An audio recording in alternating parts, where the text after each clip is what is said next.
Halo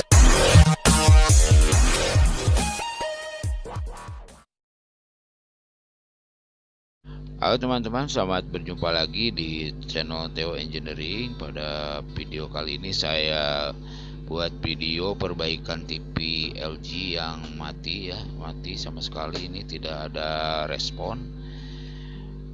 Ini TV-nya TV LG, merek LG ya, dengan tipe 42LN549C. Ini TV ini udah cukup lama sekali, ini mungkin perakitan tahun 2014, tapi TV ini udah bisa menerima channel atau saluran digital ya, walaupun sudah lama, tapi tipe TV ini sudah bisa menerima siaran digital gitu. Ini sama sekali tidak ada respon begitu power listriknya dimasukkan, sama sekali mati. Oke, kita buka teman-teman ya casingnya. Lumayan nih, bautnya banyak juga. Ini ada kurang lebih 24 baut yang mesti dibuka. Oh ya teman-teman, kalau misalkan kebetulan teman-teman juga mendapatkan atau sama kasusnya dengan TV yang saya buka ini, harap hati-hati nih ngebukanya. Kalau dibalikin seperti ini harus dipakai alas ya. Bawahnya minimal pakai karpet atau busa biar tidak merusak ke panel LED-nya, karena panel LED-nya sangat tipis sekali itu. Lumayan lama juga kalau pakai obeng biasa ngebukanya. Kalau pakai handbor mungkin biasa agak cepat ngebuka casing belakangnya ya. Ini ada baut yang lancip, ada baut yang biasa itu. Baut yang kecil-kecilnya biasanya yang nempel ke bagian motherboard dan ke bagian power supply-nya. Ini kita buka teman-teman ya. Nah, ini dalamannya seperti ini. Cuman ada 2 blok modul ya. Modul power supply dan modul motherboard, selain modul Ticon yang ketutup casing kecil. Ini power supply ini ya, kita tuju langsung ke power supply-nya karena ini tidak sama sekali tidak ada arus yang masuk ya. Dan ada dicurigain juga ini ada bagian mainboard yang PCB-nya yang kelihatannya gosong. Biasanya ini tipe jenis ini rusaknya ini nih di bagian transistor MOSFET-nya, di bagian primernya. Nah ini ya kita ukur dulu nih fuse-nya, si kering keramiknya, karena tidak ada arus sama sekali. Fuse-nya juga harus diukur dulu karena begitu dikasih power tidak merespon sama sekali. Lihat tuh kelihatannya putus, si keringnya juga putus ya, si kering jenis keramiknya juga putus, nggak ada sama sekali respon di alat ukurnya. Kita coba bolak-balik juga sama, si keringnya sepertinya putus nih. Nanti kita coba buka ini si keringnya, screen jenis keramik ini si keringnya screen 5 ampere ya. Jadi begitu input powernya masuk itu lewat sebelahnya, lewat ke screen ini dulu. Nah ini yang bagian transistor ini, yang bagian primer ini transistor intinya ini komponen utamanya atau komponen aktifnya. Transistor jenis MOSFET ini biasanya yang kena ini sama kapasitor nih yang gosong ini biasanya. Nanti kita cabut nih. Nah, kita tandain dulu ini heatsinknya, heatsink pendingin transistornya. Biasanya di tipe TV ini kalau kondisinya mati total, ini transistor ini biasanya kena. Cabut dulu nih bagian motherboard dan ke soket bagian lampunya dicabut dulu. Kita buka satu persatu bautnya. Ini bautnya ada 4 baut dan 6 baut ya. 6 baut yang menempel di bodinya. Mesti hati-hati juga ini ngebukanya, dan pastikan itu ya powernya dilepas dulu pada saat membuka modul power supply ini. Ini biasanya pada kasus seperti ini tidak ada power sama sekali. Ini hanya bagian primernya aja yang rusak biasanya. Kita coba aja dulu buka ya. Nah, ini di bagian bawahnya modul mainboard ini, modul power supply ini ya, ada komponen assembly-nya juga. Ini modul komponen yang kecil-kecilnya. Jadi pada saat perbaikannya juga teman-teman harus hati-hati ya ngecekannya. Nah, ini yang gosong ini biasanya kapasitornya, karena kapasitor keramiknya bocor biasanya. Ini kalau seperti ini biasanya ada over voltage ya, atau kenaikan tegangan input biasanya. Kalau sampai gosong seperti ini biasanya kapasitornya yang kena, kapasitor keramiknya itu biasanya bocor. Oke, kita buka satu persatu komponen yang tadi dicurigai rusaknya. Ini pada saat pencopotan komponennya juga harus hati-hati teman-teman ya. Jangan sampai PCB-nya juga mengelupas atau rusak, karena ini timah bawaan pabrik itu biasanya kuat gitu. Kalau dicabut dipompa itu agak lama juga gitu nyabut komponennya. Makanya hati-hati, takutnya jalur PCB-nya ke bawah putus. Jadi mesti diperhatikan ya cara melepas komponennya. Kita coba pakai campuran timah dari luar supaya timah pabriknya tidak terlalu keras dan gampang mencair ya pada saat dipanaskan. Satu persatu kita kakinya dilepasin. Ini jenis power supply ini yang tipe-tipe ini rata-rata kalau kena di bagian primernya, yang rusaknya biasanya ya di transistor MOSFET ini biasanya itu yang sering saya alami. Nah, transistor ini banyak ya di pasaran, dan harganya pun tidak terlalu mahal, mudah didapatkan, bisa dari online atau di toko offline juga ada ini transistor jenis ini. Ini coba kita ukur transistornya. Nah, itu kelihatannya short ya, transistornya juga short kelihatannya, ini jebol.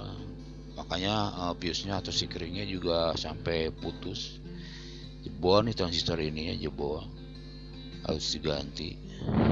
Nah, itu transistornya yang MOSFET ini tipe MDF 11N 65B ya, jenis MOSFET. Transistor ini sekali saya sebutkan MDF 11N 65B ya. Transistor MOSFET ini banyak di pasaran. Dan satu lagi ini yang harus diganti, juga harus dicek, ini kapasitor keramiknya yang nilainya kalau nggak salah 331K 1 kV. Nah, ini kan bocor nih, kapasitor keramiknya juga rusak. Yang bikin gosong di PCB-nya itu ini karena si kapasitor keramiknya bocor, kayaknya meledak gitu. Nah, dua komponen ini yang mesti diganti, selain sikringnya juga harus diganti ya.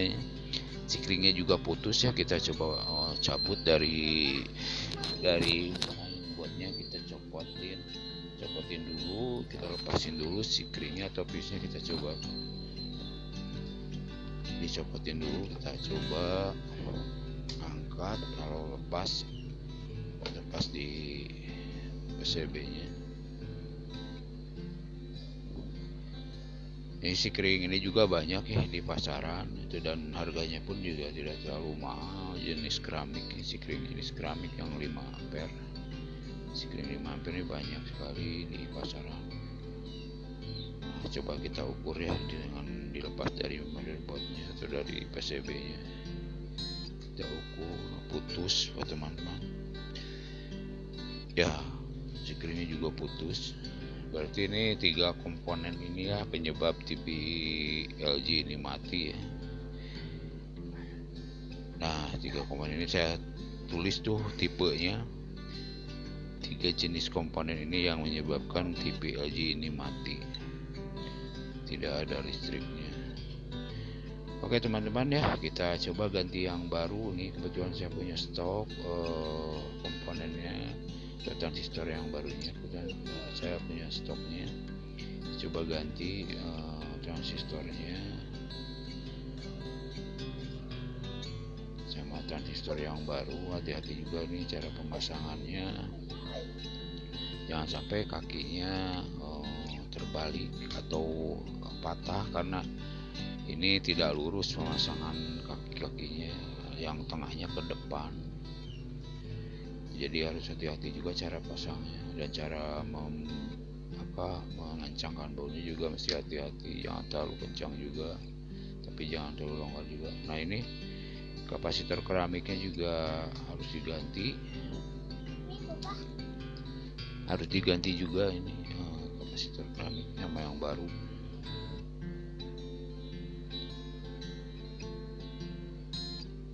Oke, kita coba ganti ya. Ini yang kapasitor keramik ini juga harganya tidak terlalu mahal, banyak juga di pasaran. Nah, cara memasangnya juga harus hati-hati ya teman-teman, karena jalur PCB-nya berdekatan. Jangan sampai merusak jalurnya, atau jangan sampai jalur yang lainnya kena atau short. Ini mesti hati-hati karena komponennya sangat kecil sekali. Cara pasangnya pun mesti diperhatikan ya, cara pasang komponennya. Jangan sampai jalur yang satu nempel ke jalur yang lain. Nah, udah saya pasang. Kita solder dulu, kasih timah yang baru. Ini lumayan ini siapa butuh ketelitian pada saat pemasangan komponen ini, karena jalurnya terlalu berdekatan, terlalu kecil. Kalau misalkan teman-teman memasang komponen ini, saya sarankan pakai kaca pembesar atau kacamata plus ya, biar kelihatan jelas itunya jalurnya, supaya tidak terlalu jadi hubung singkat antara jalur yang satu sama jalur yang lainnya. Nah, itu udah saya pasang, dan ini juga Sikringnya ganti baru. Kebetulan saya juga masih punya stok Sikring penggantinya. Solderkan aja ini Sikringnya, soalnya tanpa soket langsung disolder. Sikring keramik ini juga banyak yang di pasaran, dan harganya juga tidak terlalu mahal. Banyak di pasaran Sikring jenis keramik ini.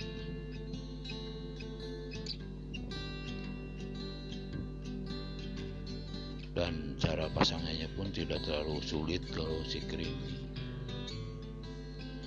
karena agak luasa, tidak ada agak luasa posisinya. Posisi pemasangannya tidak terlalu sulit Sikringnya, walaupun tidak pakai soket. Karena ada sebagian TV yang Sikringnya atau BIOS-nya pakai soket di motherboard, di modul PCB power supply-nya. Kebetulan yang tipe LG ini tidak pakai soket Sikring, ini langsung disolder. Nah, udah terpasang nih. Ketiga pengganti komponen yang rusaknya udah terpasang. Kita double cek lagi bawahnya, barangkali masih ada solderan yang kurang bagus. Oke, kita pasangin lagi ya. Ini ke TV-nya kita pasangin lagi. Ini soket yang ke motherboard-nya atau ke mainboard-nya. ada 2 soket, yang itu lagi soket yang untuk ke backlightnya. Kita bawa dulu mainboardnya atau modulnya dibawa dulu supaya buat groundingnya juga kena ke body TV nya.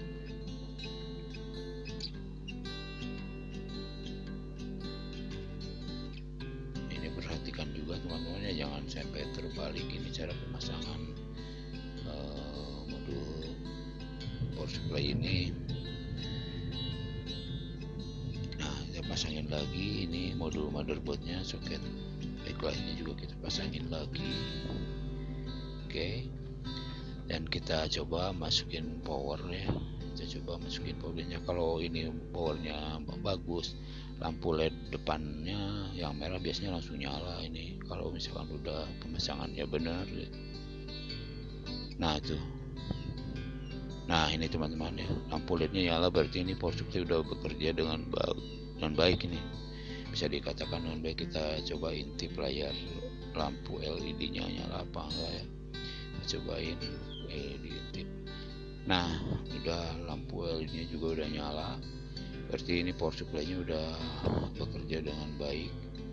Bisa dikatakan TV ini hidup kembali. Oke teman-teman, kita coba ya pasang antenanya, dan modul power supply-nya bisa dikatakan berhasil ya, bagus, bisa kembali normal. Kita coba pakai antena, kita coba lihat mainboardnya bisa nerima sinyal TV dengan baik atau tidak.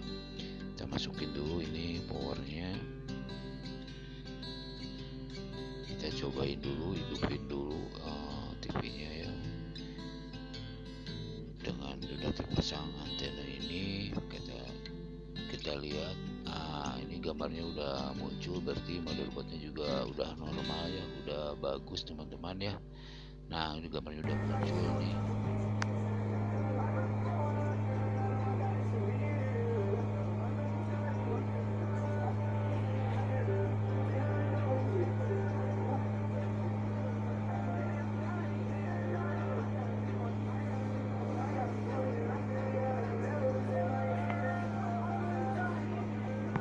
Oke teman-teman, itulah tadi gimana caranya memperbaiki atau mengganti komponen dari modul power supply TV LG ini yang mati. Dan mudah-mudahan video kali ini bermanfaat. Jangan lupa subscribe, like, and share ya. Semoga bermanfaat bagi teman-teman. Assalamualaikum warahmatullahi wabarakatuh.